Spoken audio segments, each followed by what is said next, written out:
Yeah, I'm surprised it wasn't in the cinema because it is quite a cinematic version of it, and it has It's got Guillermo del Toro. It's always going to be, yeah. it's Yeah, got yeah. scale and it's got grandeur, and you can see that they're like in real settings and on real sets, so that they've obviously put the work in. But Frankenstein, it's a well-known story um, of Victor Frankenstein, a wealthy young man growing up in continental Europe. His father is a doctor. He's been under a lot of pressure to be excellent in everything he does. His his mother dies tragically young, and when he becomes a doctor himself, his passion is to basically to defeat the ultimate enemy of all living things, which is death. Yeah. And he, by scientific means, using all the powers of the universe and harnessing his intellect and everything, his intense research, has found a way of animating the dead.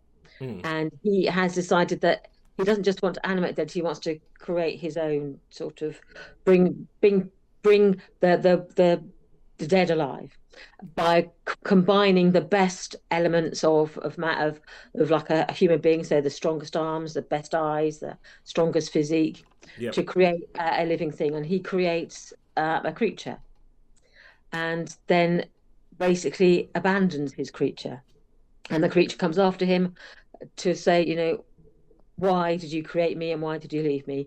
And that's the story of Frankenstein. Yeah.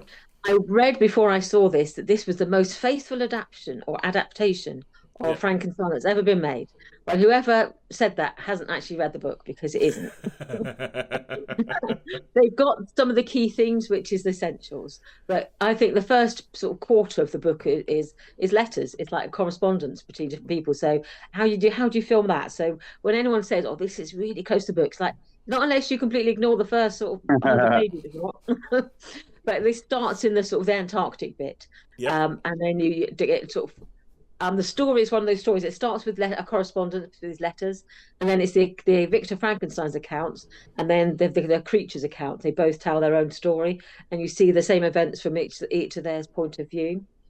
And they filmed it in that sort of narrative style still. So they meet together on this ship that's stranded in the Yeah. Arctic, I think it's in the far north, and they each count their lives. But enough of the story. But yes, it's Victor Frankenstein is played by Oscar Isaac.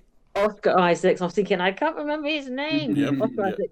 And the creature is played by Jacob Elordi. I believe that's how you say his name. That's how everybody say it. Elordi. I've heard. That's the only way I've heard this pronounced. Yes, and it's changed from the novel in that it's not set in like the early sort of 1805, between 1805 and 1810. It's set in the 1840s, so in the height of Victoriana.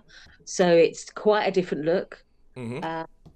They've changed the settings where it was. It's much more.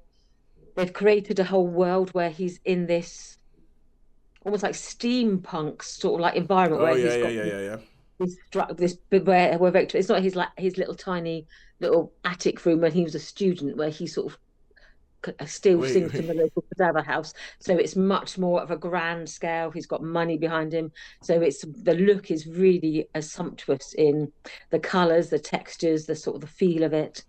I, Um, I think because it's Guillermo del Toro, I'm just expecting the word gothic to show up at some point. oh, absolutely, yeah, and they have some of the costuming is really striking and sort of, yeah, visually stunning. So I actually, even though it's not faithful to the book, it's faithful to the spirit of the book, which I Hmm. think is quite key.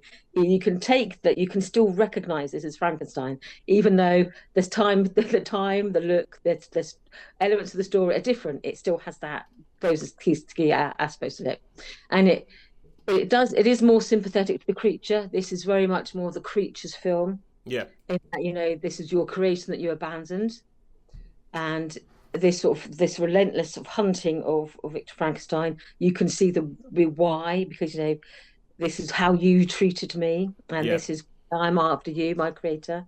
It he's not as murderous as in the book, the creature. He's not as well, He's that because one of the key themes of the book is that he's got no soul. And if you haven't got a soul, can you go to heaven? Can you be redeemed? Can are yeah. you destined for hell? Are you hellborn, etc.? So they haven't got some of those sort of spiritual elements of it, but I still thought it was really embraced that feeling of the book, and you get that. To me, it was just like a sumptuous feast. I really enjoyed it. I thought visually, it just sort of drew me in. I like the characterizations. The creature was compelling, but also repulsive in equal measure. You could see the beauty of the creature, but also you could see how I've it was I, unnatural. I've heard some people say, because it's seen as this creature is played by Jacob Elordi, people have been Yeah. calling the creature a bit hot. People have been saying this is the hottest Frankenstein we've ever seen, hottest Frankenstein's monster we've ever seen. Well, he has got a beautiful face, so he has got, and he has got this sculpted body because he obviously create his creature is supposed to Yeah. be, you know, Oh, a work of art, and you can see how the scars are like they're like linear. They're not like you don't get the big rough stitches. It's all really carefully constructed as mm. a piece of sculpture almost. So it is the creature does look sculptural in this sort of form. May I ask a question? May I ask a question Yeah, before we get a star rating? Have you seen Kenneth Branagh's version of Frankenstein, where Robert De Niro yeah, plays the monster? yeah, Yeah, I've seen that. Yeah, Yeah. because before I watched that, all I knew about Frankenstein was Boris Karloff. And yeah, the yeah, whole thing about, like, Frankenstein isn't actually the monster, it's actually the doctor who made him and everything. And and that was the first Frankenstein I ever watched. And I remember watching that going, what the? This is totally different from what I thought what the Frankenstein was. And that seemed to me to be quite it took a lot of, like, it was a lot closer to the book than Boris Karloff, but then I think almost anything is a lot closer to the book than Boris Karloff's yeah, version and everything like that. yeah, yeah. So everything I've heard about this, it seems to me like it's scenes from the Kenneth Branagh version, but all Guillermo del Toro'd up. It's so But there are certain scenes in the book, like the woodcutter or the man in the old man, the blind man he sort yeah. of befriends. That's in the book, and going up the Arctic and the stranded ship, that's in the Yeah, because book. that's the way Branagh's version starts as well. Mm. Yeah, yeah. So that they because all of that adaptations skip the letter correspondence at the beginning, Mm. which don't involve any of the main characters at all. They correspond between people. You're going like, I've never heard of this person. Why is this Frankenstein when you're reading it? Is this Frankenstein I'm reading? And it doesn't skip to the bit we're interested in for like quite a little way in. Yeah. So no, I thought they do take those key elements, and they've changed a lot of bit. Like the brother in the book, obviously he's killed as a 5-year-old, and by the creature kills his Victor Frankenstein's little brother. And in this one, his younger brother grows up, Mm. and it's his fiance who comes along. It's not Victor Frankenstein's like fiance; it's his brother's fiance, and she's the one who's like drawn to the creature and has not romantic, but you can tell that the creature loves her, Yeah. and she's sort of fascinated and sort of has that empathy for him. They've tried to sort of give him much more. If they a lot of some adaptations, they focus on the innocence of the creature, the fact that he was born innocent, Mm. and that he was the things he's learned, the lessons he's been taught about being abandoned, about this cruel behavior, about the ruthlessness of people and how cruel they can be, and And that's how what it takes on with him. and that's what he has the lessons he becomes what he has been taught. Yeah. Where a lot of them take the viewpoint that he was born innocent and he's been shaped by what's happened to him, rather than in the novel where he was born without a soul. Mm. Therefore, he's just fulfilling his nature of a creature with no soul. All right. But I So thought it was great. I really enjoyed it. I liked all of the cast. I thought it was visually absolutely sumptuous. You could really sink into it. So for me, it's a 4 star. 4 star for that. And actually just right. Sean, do you have access to Sky TV type stuff? Yeah. Yeah. Okay, cool. On Sky TV, they've done this thing called Creature Commandos. Creature Command. What is it? Animated or? It's animated, 7 episodes, and it's the first thing that James Gunn did in his new. Available on Sky Max. It follows Sir, a Black Ops team of monsters my phone's talking to me.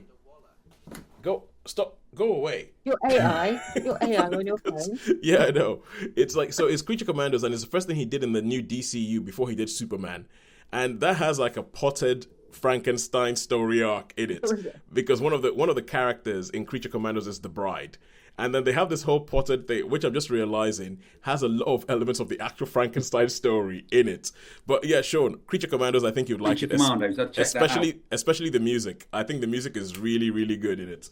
So yeah, it's pretty much kind of like, you know how they did the Suicide Squad, Imagine it's kind of like that, and there's some links to the Suicide Squad. It's kind of like the Dirty Dozen, but with creatures. Oh wow! Yes, I think you quite like that. All right, cool. I